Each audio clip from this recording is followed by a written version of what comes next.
आपका स्वर्गीय पिता आज आपसे कह रहा है, मैं तुम्हारे दिनों को पूरा करूंगा। यदि कोई मसीह में है, उसके ऊपर दंड की आज्ञा नहीं है। Hallelujah. John 5 says, those who believe in Jesus have passed from judgment to life. कहाँ? Judgment to life. The antidote to death is life. मृत्यु का उत्तर जीवन है, और ये शारीरिक जीवन नहीं, पर वो परमेश्वर का जीवन जो यीशु हमारे लिए लेकर आया। और कई लोग इस बात को नहीं समझते। जो प्रेरित पौलुस हैं वो कहते हैं हमारा बाहर का जो मनुष्यता है ये तो नाश हो रहा है, ये तो बूढ़ा हो रहा है, मगर नहीं जानते अंदर अमरता कार्य कर रही है। और हल्के हल्के परमेश्वर का राज्य, जो अमरता का राज्य है, वो आपको निगलता जाएगा। और फिर एक दिन तुरही बजते ही, आंख पलक झपकते ही, जो अमरता है वो मृत्यु शरीर को, जो मरणहार शरीर है, उसको निगल जाएगा। We don't realize, but life is already working in us. जीवन हमारे अंदर कार्य करे। मगर अगर आप शरीर से चलते हैं, शरीर की आंखों से देखते हैं, तो आपको लगेगा ये क्या हो रहा है। कई लोग, कई विश्वासी लोग हैं, वो सोचते हैं अरे परमेश्वर किसी को 16 साल में ले जाता है, किसी को 10 साल में ले जाता है, किसी को 20 साल में ले जाता है। अगर मेरा एक कोर्ट केस चल रहा है, कोर्ट केस चल रहा है, मुकदमा चल रहा है अदालत में, और मेरी साइड के कुछ गवाह हैं जिन्होंने अगर गवाही दी तो जो मेरे विरोध में व्यक्ति है उसको जेल हो जाएगी।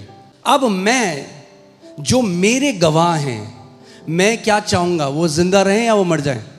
कौन चाहेगा वो मर जाएं?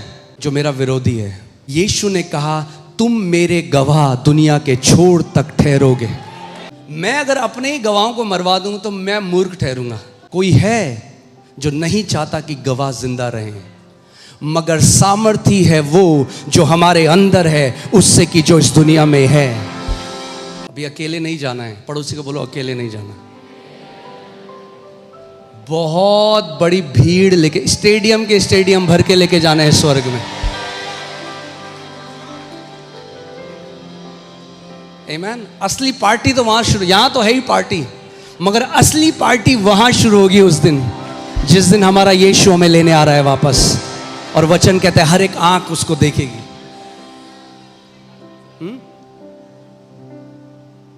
चलो मैं अभी वचन में नहीं जा रहा, थोड़ा मैं बहता हूं थोड़ी देर, ठीक है।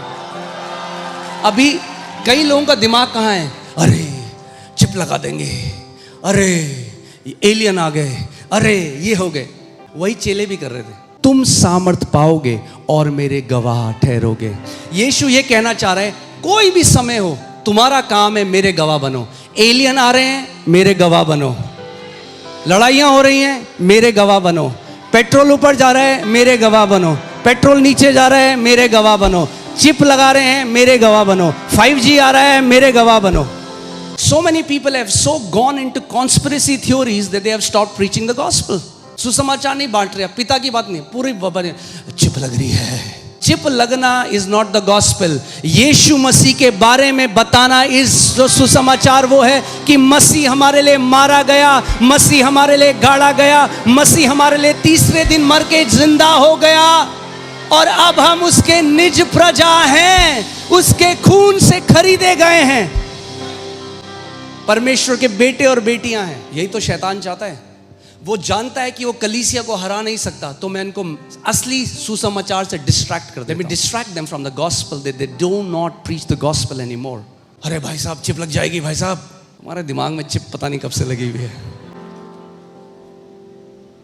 अरे जिस राज्य में हम हैं, अगर वचन में खड़े हो तो कोई हार नहीं, क्योंकि हमारा भरोसा, इस बात को समझो, हमारा भरोसा अपने बल पे नहीं है भाई। आपको क्या लगता है जिन मसीहों के सर पे, गर्दन पे तलवार रख के उनको मार दिया गया, क्या आपको लगता है वो अपने बल से वो शहीद हुए? नहीं, उसी समय अनुग्रह आ गया जिसने उनको कवर कर लिया। कुछ भी ऐसा नहीं जो आप सहोगे जिसके लिए परमेश्वर अनुग्रह नहीं उंडेलेगा, मगर हमारा ध्यान है उसकी भलाई पर जड़ पकड़ना। सो मैसेज में रहना है, परमेश्वर के सुसमाचार में बने रहना है, आत्माएं बचाना है, उसका गवाह ठहरना है। कुछ हो जाए गवाह बनना नहीं छोड़ना है, अकेले नहीं जाना। एटलीस्ट एक स्टेडियम तो भर के लेके जाना है हर किसी को। यहाँ पे the Bible says he who wins souls is wise. जो आत्माएं बचाता है वो क्या है? बुद्धिमान। जो पैसा बचाता है, ठीक है, दुनिया में बुद्धिमान है, मगर उसकी कोई अनंत में वैल्यू नहीं। मगर जो आत्माएं बचाता है वो बहुत बुद्धिमान है। और वचन कहता है कि वो सितारों की तरह अपने पिता के राज्य में चमकेंगे। Those who win souls shall shine like stars in the kingdom of God. जैसे मैं अगर किसी को वादा दूं, ओके आप मंडे को यहाँ पे आना, मैं आपको मिलूंगा, वो वादा पूरा होने के लिए उस व्यक्ति को वहाँ पे आना पड़ेगा, तब वो वादा पूरा होगा, अपने आप पूरा नहीं होगा। There are promises that God has given. परमेश्वर ने प्रतिज्ञाएं दी हैं, मगर प्रतिज्ञाएं अपने आप पूरी नहीं होती। जो प्रतिज्ञा है वो परमेश्वर के अनुग्रह से, आप प्रतिज्ञा कमा नहीं सकते। You cannot fast and manipulate God to give you a promise. ऐसा नहीं कि आप उपवास करते हो 40 दिन का और तब परमेश्वर कहते हो परमेश्वर ये दे मुझे, नहीं। परमेश्वर ने पहले ही प्रतिज्ञा, आप जब अपनी माँ के कोख में थे, आप जब गर्भ में थे, उससे पहले परमेश्वर ने प्रतिज्ञा दे दी।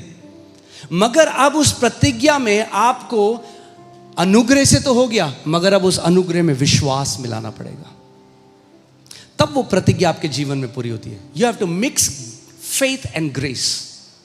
That's the many people don't understand it. कुछ लोग फेथ वाले हैं, they don't believe in the grace and then they miss it. कुछ लोग ग्रेस में रहते हैं, कहते अपने आप हो जाएगा, and they miss it. You have to mix grace, you have to mix faith in the grace of God. परमेश्वर ने दे दिया है, पहले से दे दिया है, अब मैं परमेश्वर खड़ा होता हूं मसीह में, and I receive it. Okay, so मैं आपको जल्दी से 4 बातें बताऊंगा और उसके बाद हम परमेश्वर की इच्छा को जानेंगे। मगर कभी भी आपको परमेश्वर के वचन में जो प्रतिज्ञाएं, the promises of God in the Bible, if you want, अगर आप चाहते हैं कि वो जो प्रतिज्ञाएं, those promises will get activated और you will eat the fruit of those promises, अगर आप चाहते हो कि वो जो वचन है, जो वादा है परमेश्वर का, जो प्रतिज्ञाएं हैं, उसका फल आप खाओ, तो उसका पहला जो चाबी है, पहला आपको पता होना चाहिए कि परमेश्वर उस स्पेसिफिक, उस विषय में क्या कहता है अपने वचन में। परमेश्वर अपने वचन में क्या कहता है उस विषय के बारे में, तो आपको ढूंढना पड़ेगा। जैसे आज हम बात कर रहे हैं दीर्घायु की, लॉन्ग लाइफ, तो हमें पहले वचन में देखना पड़ेगा क्या सच में वचन में दीर्घायु की प्रतिज्ञाएं हैं, या ये लोग ऐसे ही बोले जा रहे हैं खुश करने के लिए लोगों को। Because if God has not promised, no matter how much faith I have, it will not come to pass. अगर परमेश्वर ने प्रतिज्ञा नहीं दी, मैं 40 दिन उपवास करूं, मैं 365 दिन उपवास करूं, कुछ नहीं बदलेगा। Because faith cannot receive anything until grace has freely provided it. विश्वास तब तक ग्रहण नहीं कर सकता जब तक अनुग्रह ने उसे पहले से दे नहीं दिया सेतमेत में। You can only receive it, but God has freely provided. Okay? It's like अनुग्रह को समझिए, अनुग्रह परमेश्वर के हाथ को देखिए, स्ट्रेच टुवर्ड्स यू। परमेश्वर का जो हाथ है वो आपकी तरफ बढ़ा हुआ है और इस हाथ में सब कुछ है जो आपको पूरी जिंदगी, जिस दिन आप पैदा हुए थे उससे आखिरी दिन तक जब आप आंखें बंद करोगे, इसमें सब कुछ है जो आपको चाहिए। चंगाई, छुटकारा, प्रमोशन, नौकरी, घर, गाड़ी, जो चाहिए वो इस हाथ में। And God has stretched this hand towards you. परमेश्वर ने इस हाथ को आपकी तरफ बढ़ाया है।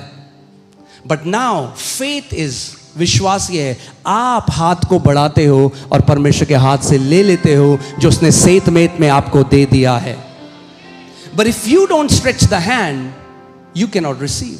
अगर आप हाथ बढ़ाकर नहीं लेते तो परमेश्वर का हाथ ऐसे ही था पूरी जिंदगी आपके लिए, मगर आपने ग्रहण करना नहीं सीखा। The problem with so many believers is they don't know how to receive what God has freely provided. कई because they want to earn it. कई विश्वासी लोग हैं वो ग्रहण नहीं कर पाते जो परमेश्वर ने दिया है क्योंकि उसे कमाना चाहते हैं। अगर मैं किसी को सुसमाचार बताऊं और बोलूं परमेश्वर ने सेतमेत में भाई तेरे लिए अनंत जीवन रखा है, वो कहेगा ना जी ना, पहले तो जी मैं 40 दिन उपवास करूंगा, तब जी मैं तैयार हूंगा कि मैं जी अनंत जीवन पा सकूं। He will not receive it because he wants to buy it with his works. So हम लोग, इसीलिए मैं ये नहीं कह रहा अच्छा यहाँ पे कौन है जो सुबह जल्दी उठ के करते हैं, हा हा हा हा करते हैं पार्क में, या ऑर्गेनिक खाना खाते हैं, आप किधर, हाँ आप दीर्घायु जियोगे, और आप लोग जो नहीं करते आप नहीं जियोगे। कई बारी वो लोग जल्दी चले जाते हैं और वो लोग जो परमेश्वर के अनुग्रह पर विश्वास करते हैं, उसकी भलाई पर विश्वास करते हैं, वो जीते। इसका मतलब मैं ये नहीं कह रहा हम अपने शरीर का ख्याल ना रखें, मगर समझो इस बात को, हमारा भरोसा हमारी डाइट पे नहीं है, हमारा भरोसा हमारी एक्सरसाइज पे नहीं है, हमारा भरोसा परमेश्वर की प्रतिज्ञाओं में है, क्योंकि वो विश्वास योग्य है और कभी नहीं बदलता। वचन में कहता है I will fulfil the number of your days, मैं तेरे दिनों को पूरा करूँ। परमेश्वर ने कहा तुझे करना पड़ेगा अपने दिनों को पूरा, वो कहता है मैं करूँगा। अगर मैं जूडा को लेके कहीं जा रहा हूँ मार्केट में और मैं बोलूँ बेटा मैं तेरी रक्षा करूँगा, इसका मतलब ये मेरी जिम्मेदारी है, अगर कोई उसे पकड़ने के लिए आए ये मेरी जिम्मेदारी है कि मैं उसकी ढाल बन जाऊँ कि कोई उसे छू ना सके। वो कहता है मैं तेरे दिनों को पूरा करूंगा, I will fulfil the number of your days and your father is declaring this over you. आपका स्वर्गीय पिता आज आपसे कह रहा है मैं तुम्हारे दिनों को पूरा करूंगा। You know all that we have to do. Okay let's quickly go there.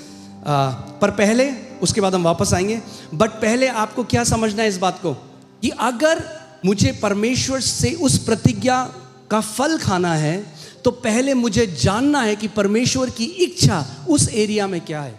अब देखिए भजन संहिता 91 14 से 16 हम पढ़ेंगे। And I love this, is so beautiful, मजेदार है, वाह एकदम। वचन कह रहा है उसने जो मुझसे स्नेह किया, ये परमेश्वर कह रहा है। कौन कह रहा है? परमेश्वर। वो कह रहा है उसने जो मुझसे स्नेह किया इसलिए मैं उसको छुड़ाऊंगा। आपका काम है उसे प्यार करना, उसका काम है आपको छुड़ाना। Because he has set his love upon me.